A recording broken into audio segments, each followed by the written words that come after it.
ये abnormal loss की calculation अच्छी तरह से लिख लेना, ये वर्किंग नोट अच्छी तरह लिख लेना। एंट्रीज जहां तक अभी तक जितना मैंने यहाँ तक समझाया है, जो लोग रिकॉर्डेड लेक्चर देख रहे हैं यहाँ तक लिख लेना। अब पहले जो ये 3rd नंबर अकाउंट था, गुड्स एंड ऑन कंसाइनमेंट, इसको मैं पहले टैली कर देता हूँ क्योंकि इस अकाउंट में और कोई एंट्री नहीं आती है। तो दोनों साइड का टोटल लिख लो, 3 लाख। 3 लाख इस अकाउंट में और कुछ भी नहीं आता है। पहले टोटल लिखा दोनों साइड का 3 लाख 3 लाख। अब डेबिट साइड पे हमेशा डिफरेंस आएगा, ऑब्वियसली एक ही अमाउंट है तो डिफरेंस भी वही आएगा। जितना क्रेडिट साइड पे अमाउंट है उतना ही डेबिट साइड पे आएगा। इस अकाउंट में ये एक ही एंट्री होती है जो स्टार्टिंग में होती है, गुड्स एंड ऑन कंसाइनमेंट वाली, ये 3 लाख। तो कंसाइनमेंट में हुआ था डेबिट और गुड्स एंड ऑन कंसाइनमेंट में हुआ क्रेडिट। अब यही 3 लाख हम ट्रांसफर कर देंगे to trading account, question mark. मतलब ये 3 लाख रुपीज यहाँ पे हुआ डेबिट, तो ट्रेडिंग अकाउंट में हो जाएगा credit, one type of GGOTS। बस इस अकाउंट में और कुछ भी नहीं होता है।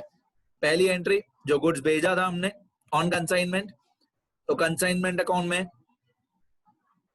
अकाउंट में डेबिट और गुड्स एंड ऑन कंसाइनमेंट में क्रेडिट।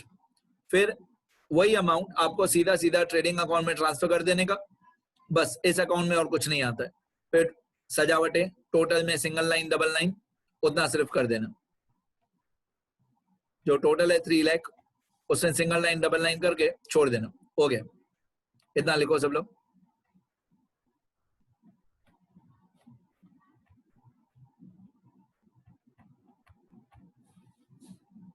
इतना लिख लो सब लोग। आगे बढ़ते हैं, अभी क्वेश्चन में देखते हैं अबनॉर्मल लॉस के आगे और क्या दिया हुआ था।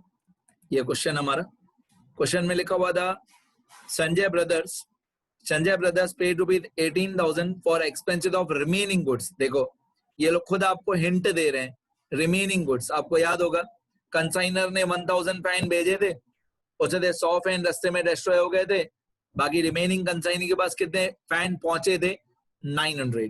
तो उन रिमेनिंग 900 फैंस पे संजय मतलब कंसाइनी ने 18,000 रुपीज खर्चा किया। अब ये न्यू एंट्री है, आप लोग पहली बार सीख रहे हो। कंसाइनी के एक्सपेंसेस 18,000, तो जो कंसाइनी के एक्सपेंसेस होते हैं 18,000 वो भी हम यहाँ पे डेबिट करेंगे कंसाइनमेंट अकाउंट में।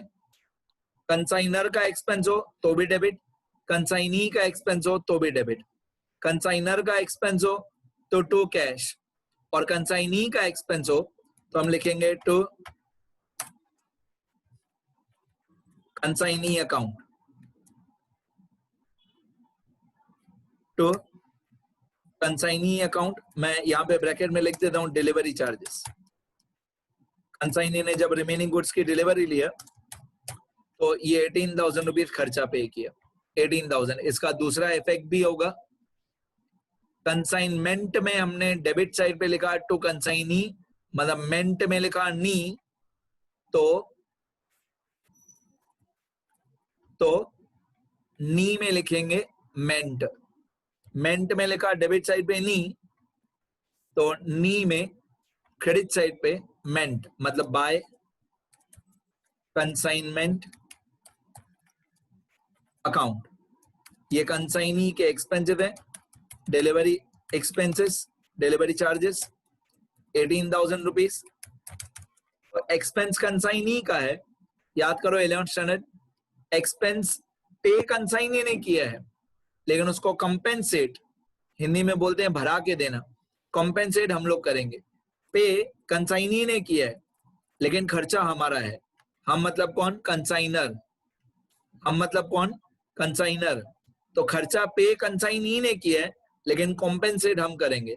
To be borne by us, BORNE, BORNE, मतलब this expense is to be borne by us, हम उसको कंपेंसेट करके भरा के देंगे।